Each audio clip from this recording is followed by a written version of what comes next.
줄입니다. 숙제.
숙제 있었어요.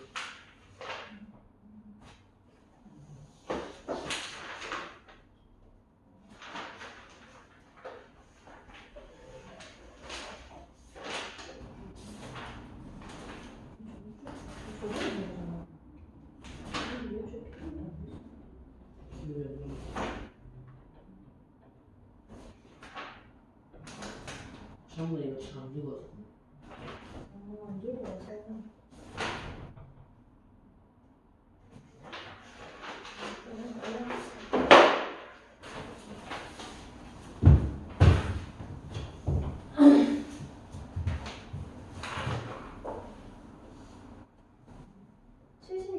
핵심 정리에 위주적 갈래 액자 소설.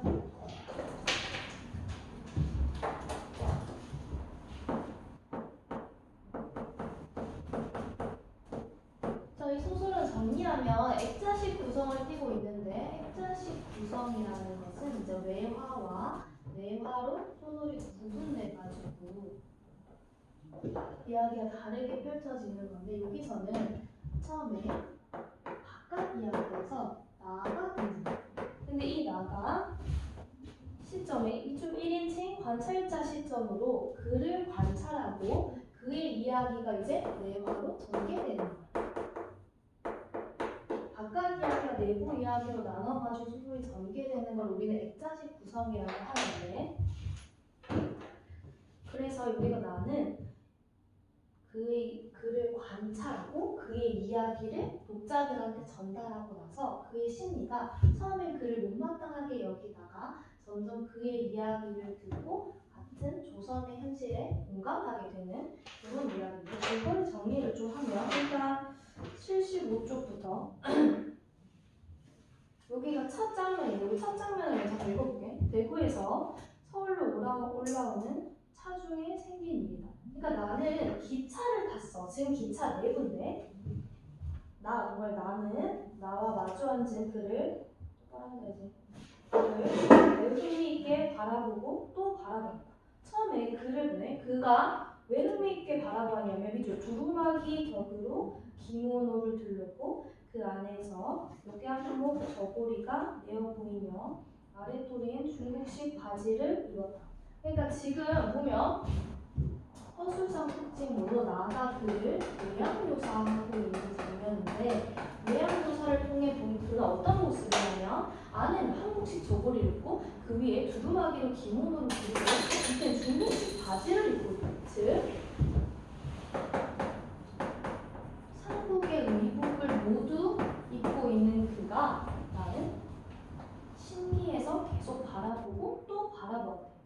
그리고 그는 동양 상국 옷을 한 몸에 감은 보람이 있어 일본 말로 곧잘 철철 돼 있거니와 중국 말에도 거의 서툴지 않은 모양이었다.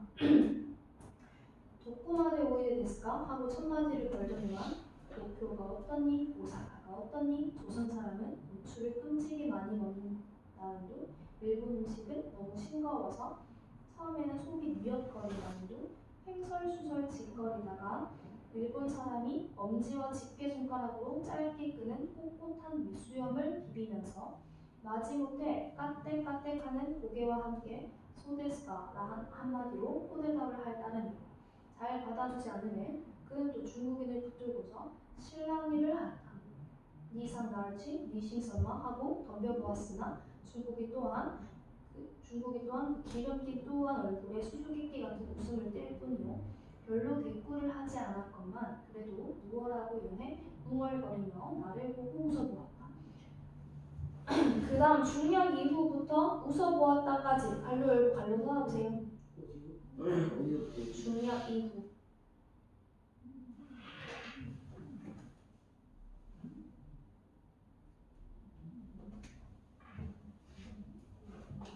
갈로 열고 방금 읽은 웃어보였다까지 보면 지금 부분은 이제 외래묘사에 이어서 이 사람이 그의 행동 묘사를 하고 있는 거예요.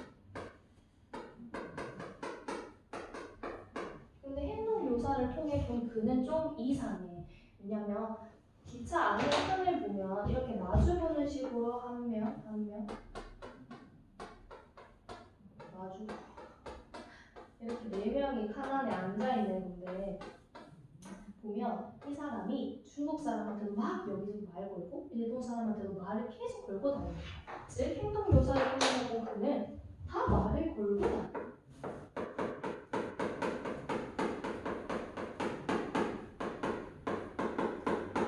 그리고 그의 말을 받아주는 사람은 지금 없어 보이지? 그러니까 이거를 봤을 때 그는 어떤 사람인 걸 추측할 수 있냐면 삼국에 오는 게 아니고 심지어 삼국말도 다 잘하지? 아, 그는 유랑민의 처지를 하고 있어. 여기저기 돌아다니는 사람, 이제 그러면서 그가 나한테도 말을 걸겠지? 그것은 마치 짐승을 놀리는 요술쟁이가 구경꾼을 바라볼 때처럼 훌륭한 재주를 갈채해달라는 웃음이다. 나는 쌀쌀하게 그의 미줄 치세요. 나는 쌀쌀하게 그의 시선을 피해버렸다. 그 주접되는 꼴이 어줍지 않고 밉살스러웠다. 이렇게 나의 심리를 말해. 처음에 나는 그를 어떻게 생각했다고? 못마땅하게 생각했어.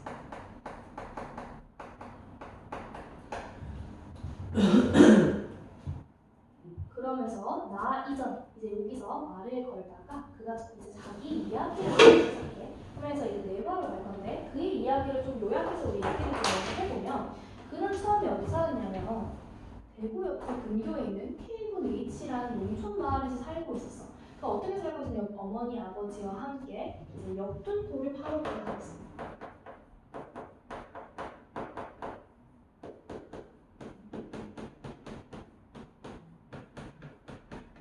역둔토는 뭐냐면 쉽게 말하면 국가의 땅이라고 생각하면 되는데 이제 개인 땅을 통해서 밀려가지고 농사를 지으면 그 중간에 해먹히는 게 많아가지고 결국 소작농이 가져갈 수 있는 건 몇 프로 되지 않았거든. 그래서 역둔토 국가의 땅을 파먹고 살게 되면 자기한테 남는 게 조금이라도 많으니까 역둔토를 파먹고 살았단 말이야.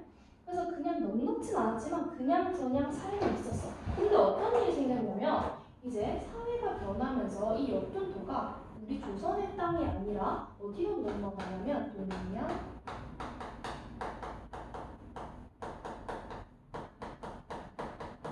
석시 주식회사로 넘어간 거야.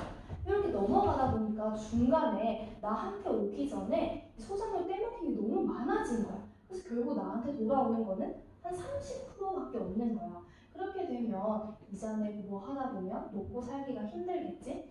그래서 그 마을 사람들이 다 떠나기 시작해.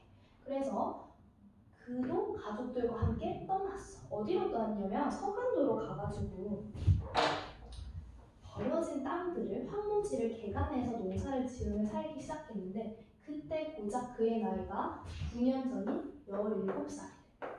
나는 글을 40대로 봤는데 알고 보니까 고작 26밖에 안 된 거야 지금. 그러니까 얼마나 큰 고생했는지 보였던 거지. 그 서간도로 간 그는 어떻게 살았냐면 다른 좋은 땅들을 이미 다른 사람이 다 차지하고 그 황무지를 개간해서 버티고 있었어. 근데 결국 버티다가 2년 뒤니까 아버지도 돌아가시고 또 버티다 보니까 어머니도 돌아가시는 거야. 이때까지 상황을 우리가 본문에서 좀 볼게요. 그래서 나부터 그러자 미줄 그의 신세 타령의 실마리는 풀려나왔다.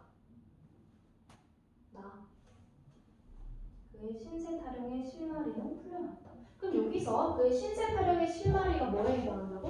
내화에 해당한다.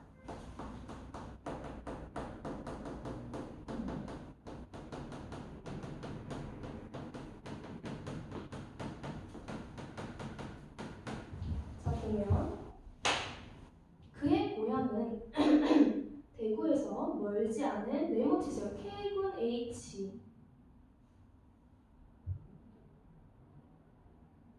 외딴 동리였다. 한 100호 남짓한 그곳 주민은 전부가 밑줄 역둔토를 파먹고 살았는데, 역둔토로 말하면 사삿집 땅을 붙이는 것보다 떨어지는 것이 후하였다. 밑줄 떨어지는 것이 후하였다. 국가의 땅이라서 금리가 좀 쌌대. 그러므로 넉넉지는 못할 망정 평화로운 농촌으로 남부럽지 않게 지낼 수 있었다. 그러나 밑줄치가 세상이 뒤바뀌자 그 땅의 전부가 동양 척식 주식회사의 소유에 들어가고 말았다. 그러니까 일제감정기 이후에 이제 우리 국가의 땅이 일본 땅으로 넘어갔대. 직접으로 회사의 소장료를 바치게 되었으면 그래도 나으려만 뭐가 생겼냐면 소위 중간 소작인이라는 게 생겨나서 저는 손에 흙 한 번 만져보지도 않고 동척에 소작인 노릇을 하며 실작인에게는 지출 행세를 하게 된다. 밑줄 칠게요. 동척에 소작료를 물고 나서 또 중간 소작인에게 긁히고 보니 실작인의 손에는 소출의 3알도 떨어지지 않았다. 지금 여기서 보여주는 게 뭐야? 일제에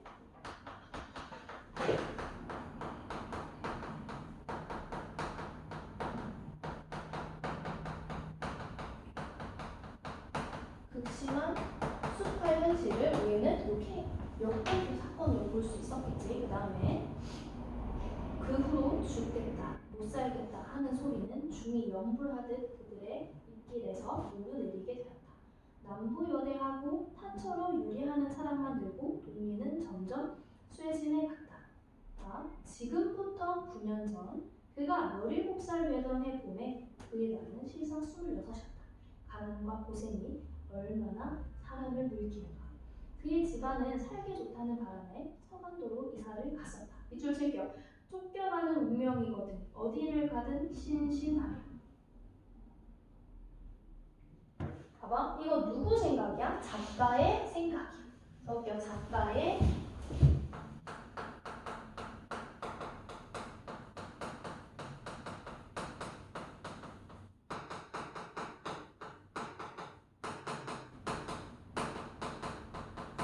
작가의 직접적인 생각을 표출하는 부분이지. 그래서 그곳에 비옥한 전야도 그들을 위하여 열릴 일 없었다. 조금 좋은 땅은 먼저 가니가 모조리 차지하였고 황지는 비록 많다 하나 그곳 당도하던 날부터 아침거리 저녁거리 걱정이라. 무슨 형세로 적어도 1년이란 장구한 세월을 먹고 입어가며 거친 땅을 풀 수가 있으랴. 남의 비천을 얻어서 농사를 짓고 보니 가을이 되어 얻는 것은 빈 주먹뿐이었다. 이틀 동안을 사는 것이 아니라 억지로 버티어갈때 그의 아버지는 우연히 병을 얻어 탈옥의 외로운 혼이 되고 말았다.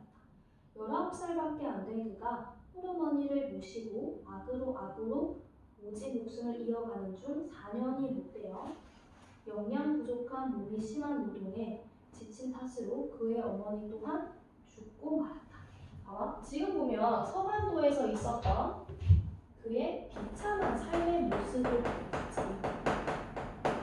지금 교재에 어떤 부분인데 내가 그의 정서 변화에 주목을 좀 해야 된다고 했잖아. 그가 근데 이 서간도에서 그의 비참한 삶의 이야기를 듣더니 행동이 좀 변했어. 두 번째, 내가 처음에 기차를 탈 때 정종 한 병을 들고 탔었거든. 그 술을 내가 따서 그 얘기를 점점 그의 이야기를 이해하고 공감하기 시작한 거지. 자, 그러면서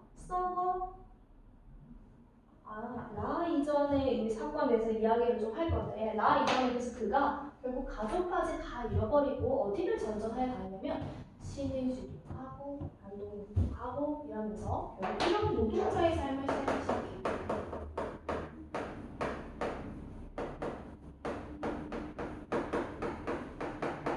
그러다가 또 돈이 부족해지니까 바쁘해지고 일할 데가 없으면 그 규슈의 탄광에서도 일을 하고 또 오사카의 공장에서도 일을 하면서 하루 먹고 사는 그런 방랑한 삶을 살아요. 근데 이렇게 유기적인 유랑민의 처지로 떠돌아다니다가 결국 마지막으로 고향에 가고 싶었던 거야. 그래서 그가 고향에 왔어. 근데 고향에 오니까 자기가 살았던 그 동네가 진짜 다 싸그리 폐허가 되어 있는 거야.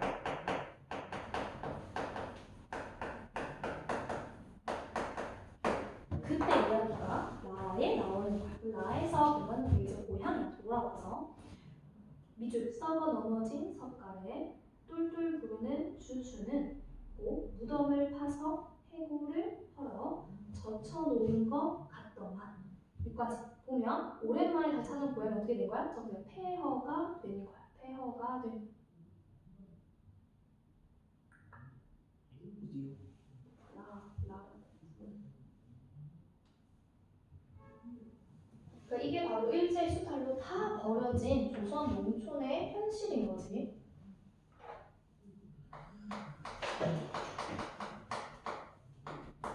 조선 농촌에서는 뭐 이런 수탈해가는 게 없으니까 다 폐허가 돼버려. 그 이후에 세상에 이런 일도 있는기요? 하면서 그는 이미 판단하고 있어. 배교 살던 동네가 10년이 못 되어 통 없어지는 수도 있는기요? 하고 그는 한숨 쉬며 그때 광경을 눈앞에 그리는 듯이 멀거니 먼 산을 보다가 내가 따라준 술을 꿀꺽 들이켜고 참 가슴이 터지더라. 가슴이 터져 하자마자 굵직한 눈물이 두어 방울이 뚝뚝 떨어진다.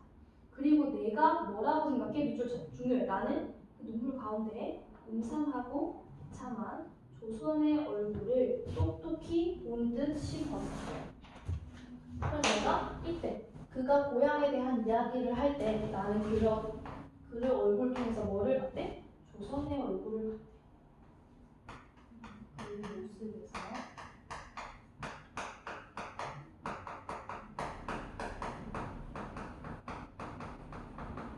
내가 그의 모습에서 조선의 얼굴을 봤다고 이야기하는 것은 결국 두 가지인데 그는 뭐야?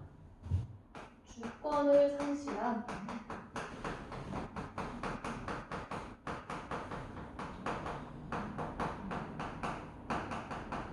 조선 그 자체를 보이는 것뿐만 아니라 결국 이 주권을 상실한 조선의 백성들은 결국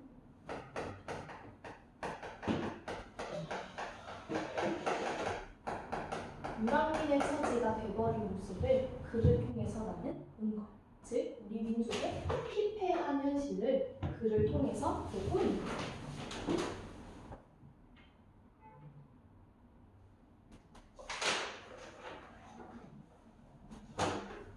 아니구나 한 이웃에 그러고 나서 내가 뭐라 했냐면 이웃과 나는 이런 말을 물었다. 그래 이번 길에 고향 사람은 하나도 못 만났습니까? 하나 만났구나. 단지 한 명을 만났네. 친척되는 분인가요? 아니구나. 한 이웃에 살던 사람이구나. 하고 그의 얼굴은 더욱 침울해진다. 여간 반갑지 않으셨겠지요? 반갑다마나 죽은 사람을 만난 것 같더라. 더구나 그 사람은 나와 까닭도 좀 있던 사람인데. 까닭이라니? 이거 누구래? 나와 혼인말이 있던 여자구나. 나랑 결혼할 뻔했던 여자를 만났대. 폐허가 된 모습을 본 이후에 반려하는 여자를 이 반려한 여자는 그와 결혼할 뻔했었대. 나는 놀라듯이 벌린 입이 닫혀지지 않았다. 그리고는 그녀의 삶에 대한 이야기를 해. 그 신세도 내 신세만이나 하고 반려도 어떻게? 비참한 삶을 살아왔던 거야. 그 여자는 자기보다 나이 2살 위였는데 한 이웃에 사는 탓으로 같이 놀기도 하고 싸우기도 하며 자라났다. 그가 14살 적부터 그들 부모들 사이에 혼인말이 있었고 그도 어린 마음에 매우 탐탁하게 생각하였었다. 그런데 그 처녀가 17살 된 겨울에 벼랑간 강의 호수에 모르게 되었다. 알고 보니 미줄 그 압이 되는 자가 20원을 받고 대구 유곽에 팔아먹은 것이었다. 미줄 저게 같이 안 듣고 있어? 내 말 안 들려? 이런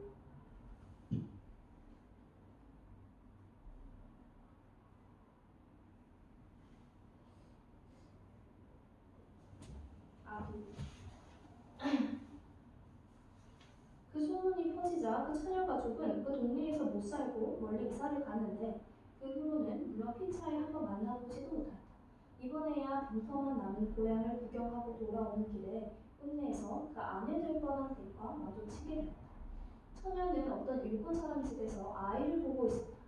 권녀는 20원 몸값을 10년을 두고 갚았건만 그래도 주인에게 빚이 60원이나 남았었는데 몸에 몹쓸병이 들어 나이 늙어져서 산송장이 되니까 주인 되는 자가 특별히 빚을 탕감해주고 작년 가을에야 놓아준 것이었다.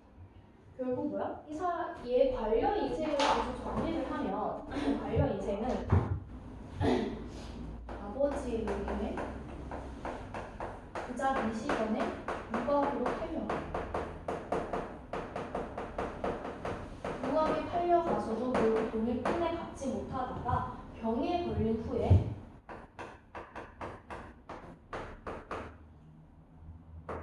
풀려나요.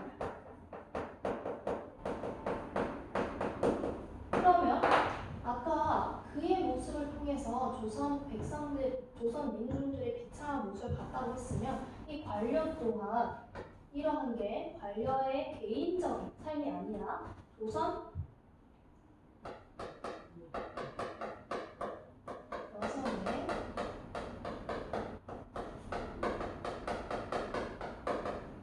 비참한 현실을 보여준다고 할 수 있겠지. 또 말하지 할 수 있겠지. 보면 그 말을 해. 이주죠. 암만 사람이 변하기로 어째 그렇게도 변하는지요. 그 쑥 많던 머리가 분명 다 벗어졌더만 눈은 푹 들어가고 그 이들이들하던 얼굴빛도 마치 유산을 끼얹은 듯만 하더만. 요거 소설상 특징으로 보면 아까 이야기했듯이 내가 그를 처음 봤을 때처럼 그녀의 외양 묘사를 하고 있어요. 외양 묘사. 외양 묘사를 통해서 그녀는 어떠냐면 머리도 다 벗겨지고 그리고 피부도 다 변했대. 결국 그녀의 모습을 통해서도 비참한 삶을 살았다는 것을 보여주는 거지. 서로 붙잡고 많이 우셨겠지요? 하니까 뭐라 하냐면 눈물도 안 나오더만. 일본 우동집에 들어가서 둘이서 종종만 10병 때려내고 헤어졌구만 하고 이줄수 가슴을 짜는 듯한 괴로운 한숨을 쉬더니라. 그는 지난 슬픔을 새록새록이 자아내어 마음을 채치기에 지쳤음이 덜하더라. 보면 요거 뭐뭐더라라고 말하는 거 보니까 요거는 나의 생각이 아니라 작가의 생각이죠. 작가의 편집자적 논평.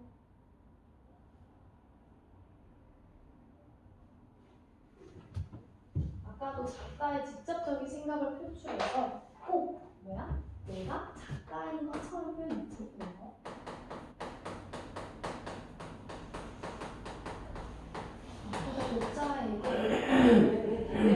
독자에게 이야기하는 서술자한테는 작가의 생각이 들어갑니다. 작가가 지금 영상적인 노조로 말을 하지 비참한 현실에 대해서 안타까워하고 있어. 이야기를 다 하면 뭘 하는 길 하고 쓸쓸하게 입을 다문다. 그리고 내가 또 뭐를 마지막으로 느껴? 이줄 나 또한 너무나 참혹한 사람살이를 듣기에 쓴물이 났다라고 느껴. 그러니까 내가 이제 마지막에 그의 이야기를 듣고 그한테 어떤 감정을 느낀 거냐면 연민과 슬픔을 느낀. 그래서 쓴물이 났다라고 표현하는 거지. 즉 나도 결국 조선의 백성이잖아. 그러니까 민족적인 인질감을 느낀 거야.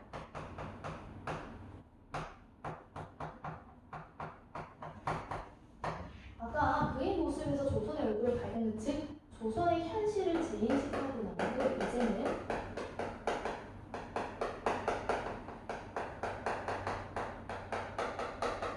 그의 비참한 현실에 완벽하게 공감하고 있는 거지. 그래서 서로 술을 한잔. 자, 우리 술이나 마저 먹읍시다. 하고 우리는 주거니 받거니 한 대병을 다 말리고 말았다. 그는 쉴흥에 겨워서 어릴 때 멋모르고 부르던 노래를 읊조리다. 여기 보면 지금 노래가 하나 나오는데 여기 노래에 이 소설에서 나온 1920년대 일제감정기 현실 되게 집약적으로 제시되어 있어요. 마지막에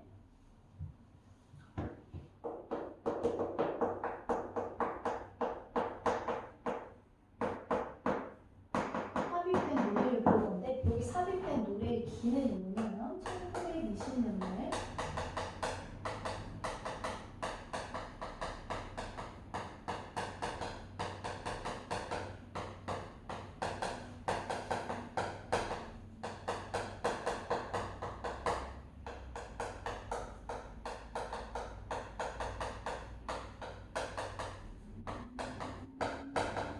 조선의 현실을 집약적으로 제시하고 있다.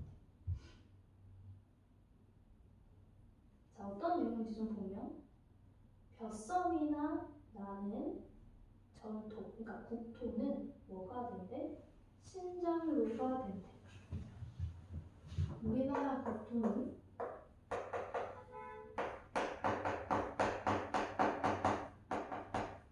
신장로가 된대. 신장로가 뭐냐면 수탈한 곡식을 실어 나르기 위한 길.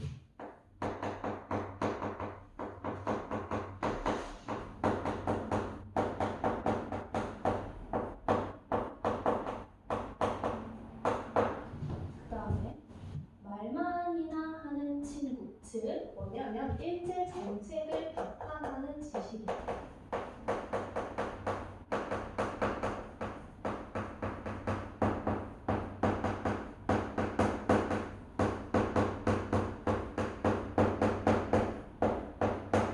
일제 정책을 비판하는 지식은 어디로 간대? 감옥소로 간대.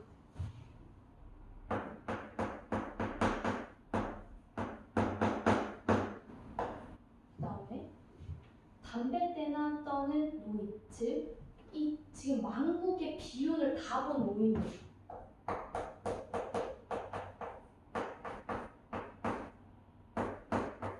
노인을 체험한 노인들은 공동묘지로 갔다. 죽는 죽고. 그 다음에 인물이나 좋은 계집은 뭐래? 유각으로 갔다. 마지막에는 조선 용성의 이창한 인물을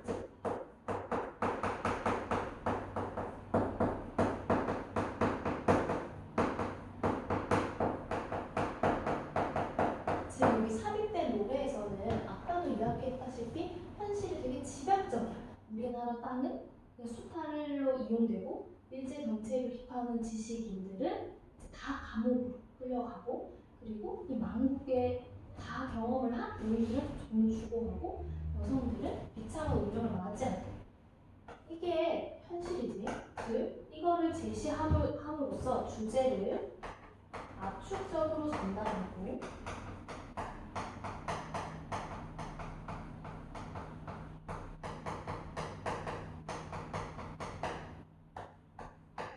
현실감을 부여해요. 그러니까 작품의 현실감을 부여해요.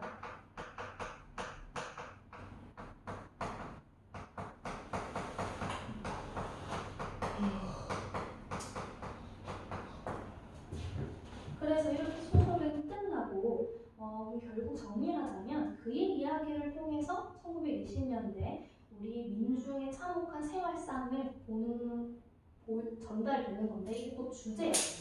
그럼 나는 어떤 사람으로 볼 수 있냐면 이 조선의 현실을 재인식하고 공감하는 저술자이면서 관찰자입니다.